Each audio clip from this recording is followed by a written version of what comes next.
Você sabia que até o século XVI a Igreja Católica foi a única instituição cristã presente na Europa? Isso mesmo, a única a falar em nome de Jesus de Nazaré. E como qualquer coisa que detém monopólio e exclusividade, os abusos políticos e econômicos foram uma constante. Assim como os privilégios sociais e a exclusividade educacional e cultural que fizeram da Igreja Católica uma das maiores instituições de dominação do planeta. Dominação esta que tem substanciais reflexos ainda em pleno século XXI.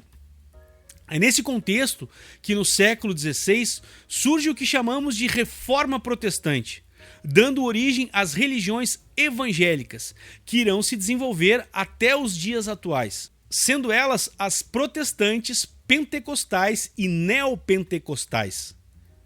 Quer conhecer um pouco mais sobre esse tema? Fique comigo e aproveite a vinheta para dar aquele like para fortalecer. E se ainda não é inscrito, aproveite e se inscreva. Eu já volto, é rapidinho!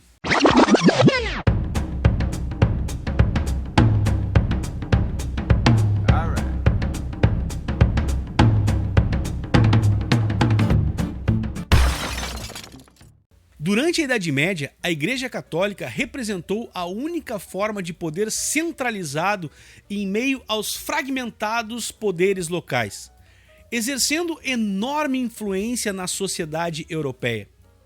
Enquanto a maior parte da população tinha vida simples, o alto clero medieval vivia na riqueza, cercado pelo luxo. Os cargos eclesiásticos podiam ser comprados e representavam poder e renda, os quais eram obtidos por meio dos tributos. Os cargos eclesiásticos podiam ser comprados e representavam poder e renda, os quais eram obtidos por meio dos tributos, para aqueles que os adquiriam.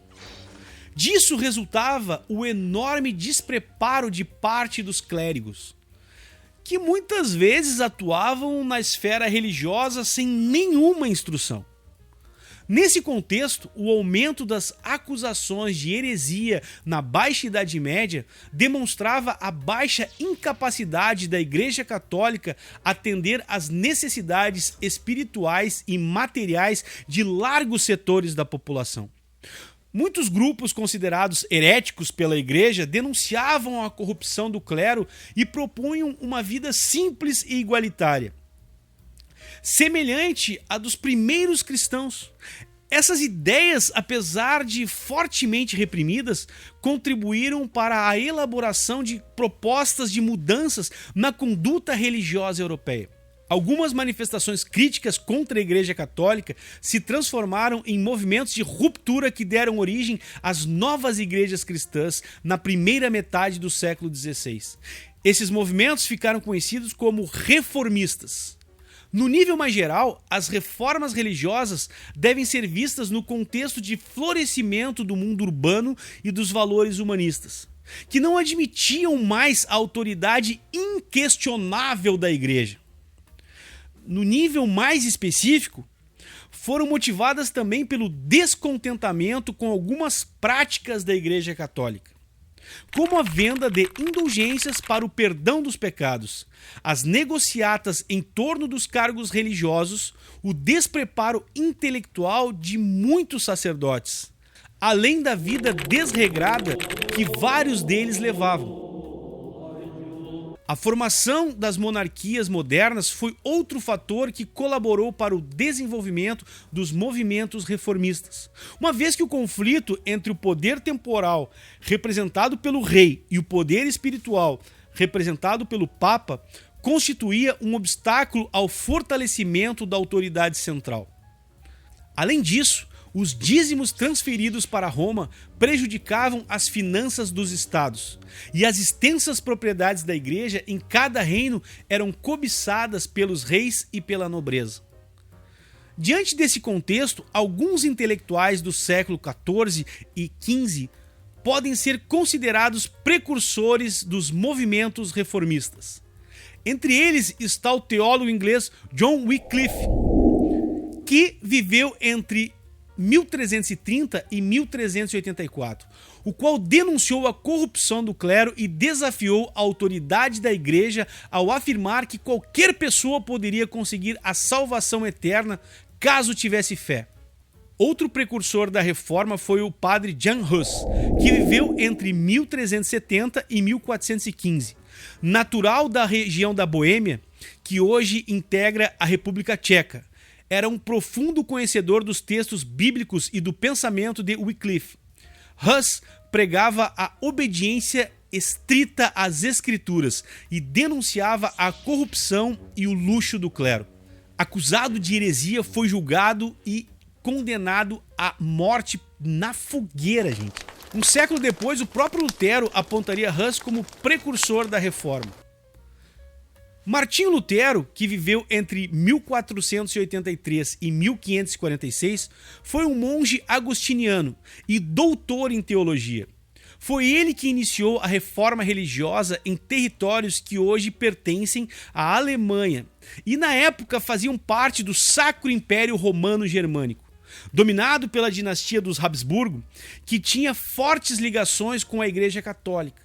Lutero defendia as ideias de Jan Hus, principalmente quanto à liberdade de culto e de consciência individual. Divergindo das orientações de Roma, Lutero acreditava que a salvação da alma se daria somente pela fé e condenava a venda de indulgências como passaporte para o reino dos céus. Suas ideias desencadearam um movimento que ficou conhecido como Reforma Protestante. As condições políticas e econômicas do Sacro Império Romano Germânico favoreceram a difusão das concepções de Lutero. O império era formado por diversos principados, governados por nobres que tinham grande autonomia. Além disso, grande parte das terras pertencia ao clero, que frequentemente as arrendava para os nobres. Assim como os camponeses, os nobres eram obrigados a pagar à igreja o dízimo, imposto que incidia sobre tudo que era produzido em suas terras. O poderio econômico e os abusos cometidos pelos sacerdotes criaram um sentimento hostil à Igreja Católica e favorável à reforma religiosa. Em 1517, uma bula do Papa Leão X estabeleceu a venda de indulgências para a construção da Catedral de São Pedro, em Roma. Para efetivar o projeto, Leão X propôs acordos com a França e a Inglaterra e também com os banqueiros alemães. No mesmo ano, Martinho Lutero ganhou notoriedade ao criticar duramente a venda de indulgências. E em 31 de outubro de 1517, Lutero afixou na porta da igreja de Wittenberg, onde era sacerdote, um documento que continha 95 críticas ao papado, conhecido como as 95 teses de Lutero. A publicação das 95 teses deu início ao confronto entre Roma e Lutero. O Papa Leão X exigiu que o monge se retratasse sob pena de ser considerado herege. Lutero respondeu à ordem papal queimando publicamente o documento que continha a intimação vinda de Roma. Excomungado, recebeu a proteção de nobres contrários à Igreja Católica, que o mantiveram escondido em um castelo. Cara, se esses nobres não tivessem ajudado Lutero, certamente ele teria assado numa fogueira. Não tenho a menor dúvida disso. Mas esses nobres não agiram de maneira tão altruísta, tão humana e protetora à toa pro Lutero. Eles tinham interesse nisso e a gente vai descobrir já já. Voltemos. Então, gente, em 1530, Lutero redigiu um documento que fundamentava a sua doutrina. Nele, afirmava que a fé constituía a única e verdadeira fonte da salvação e que o dogma absoluto da Igreja Reformada era o texto das Escrituras. Lutero defendia a livre interpretação da Bíblia e sua tradução nas línguas nacionais. Ele próprio traduziu a Bíblia para o alemão. Gente, sim, porque eu não sei se vocês sabiam disso. Até o Lutero traduzia a Bíblia. Todas as missas, todos os cultos, as liturgias eram feitas em latim. Em qualquer lugar. Ou seja, as pessoas iam na missa e não entendiam patavina da maior parte do que o padre estava falando. Era. A A doutrina, então, gente, criada por Lutero, aboliu a hierarquia eclesiástica e a figura de uma autoridade superior, como representava o Papa para a Igreja Católica. Em vez de uma igreja universal, haveria igrejas nacionais. Dos 7 sacramentos da doutrina católica, manteve apenas 2, o batismo e a Eucaristia. Lutero também negou o ato da transubstanciação, que é a transformação do pão e do vinho em corpo e sangue de Cristo, sugerindo que o ato religioso fosse visto como a bênção sagrada no pão e no vinho, que ele chamou de consubstanciação. Em 1555, na tentativa de promover a conciliação com o poder imperial, a nobreza luterana firmou um acordo conhecido como Paz de Augsburgo. O acordo determinou que cada príncipe alemão tinha o direito de escolher sua igreja, assim como a de seus súditos. Com a Paz de Augsburgo, consagrou-se o princípio cujus regio ejus religio. De quem é a religião, dele é a religião.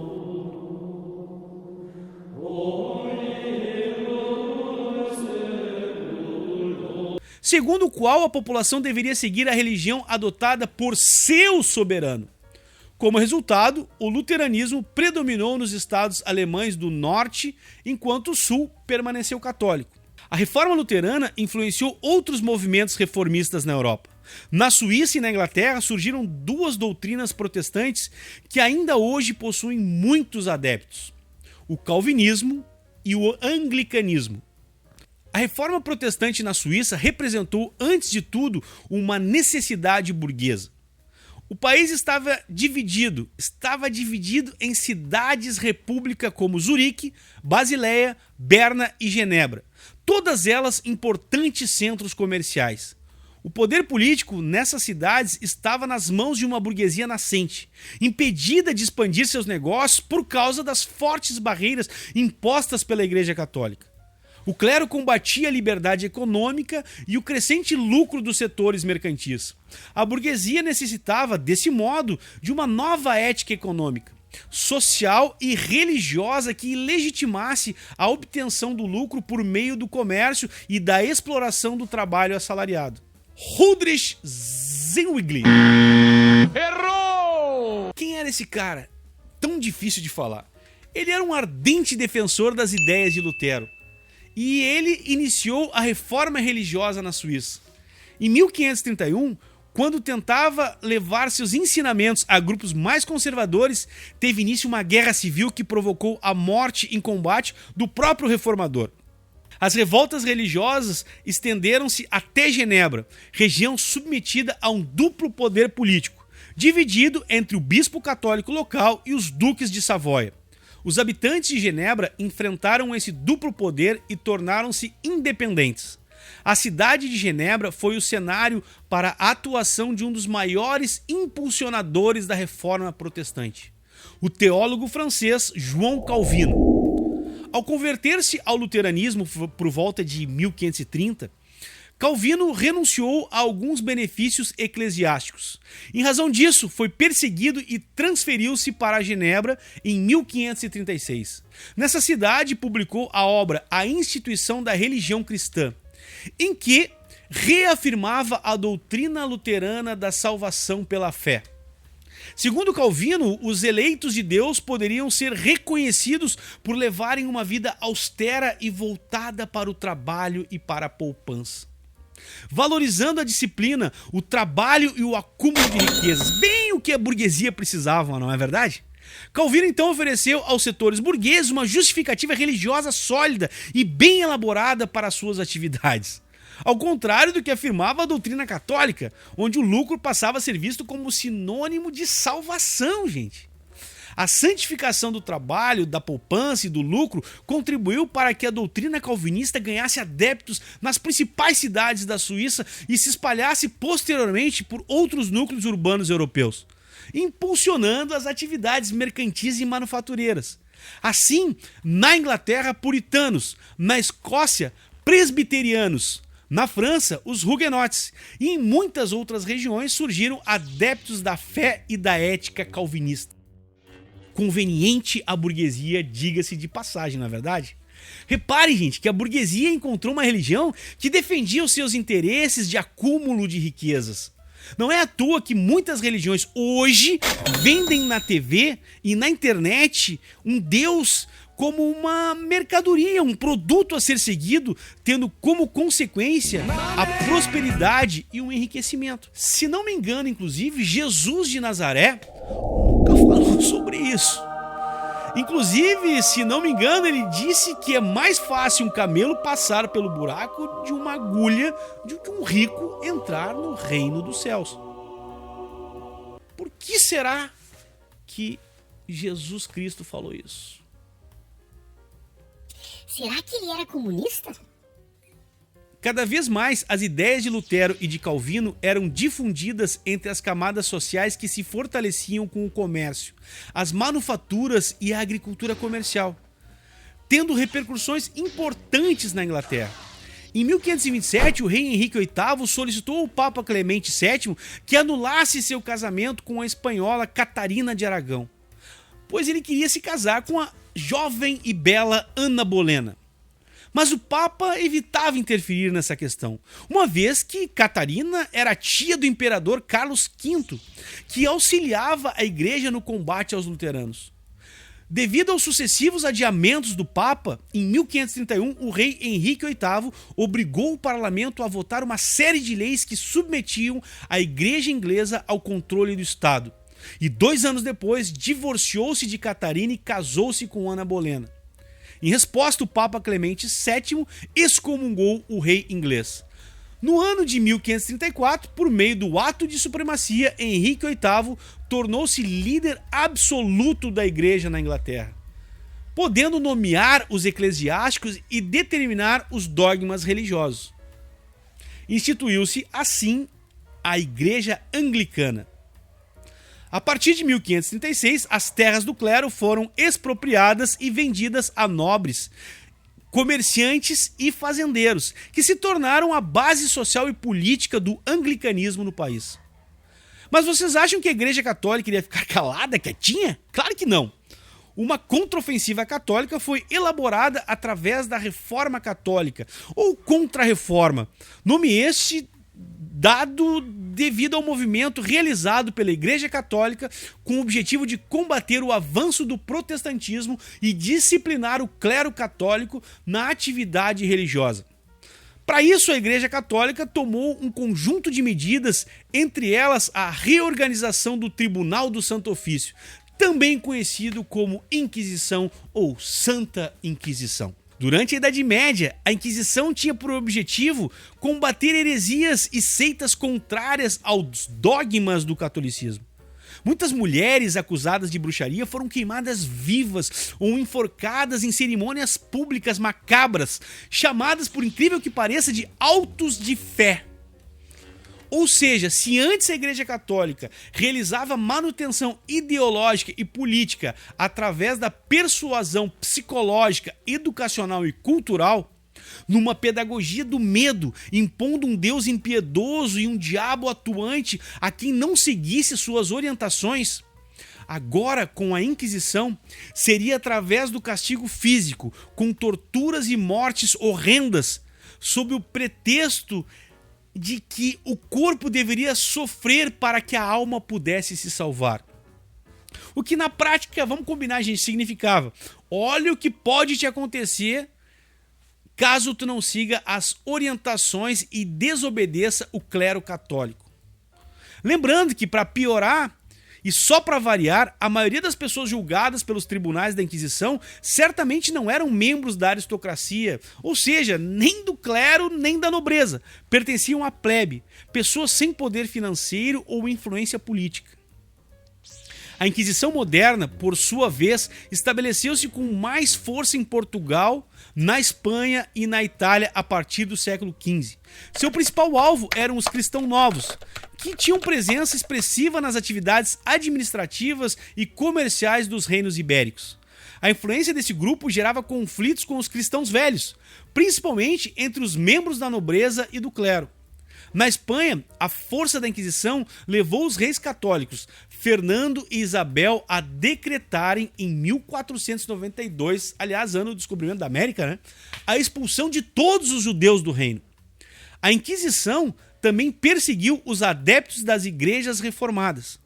Por iniciativa do Papa Paulo III, a Igreja Católica realizou um dos encontros mais importantes de sua história, o Concílio de Trento, o qual ocorreu entre 1545 e 1563, com algumas interrupções, e teve como objetivo principal posicionar-se diante das doutrinas criadas pelas novas igrejas.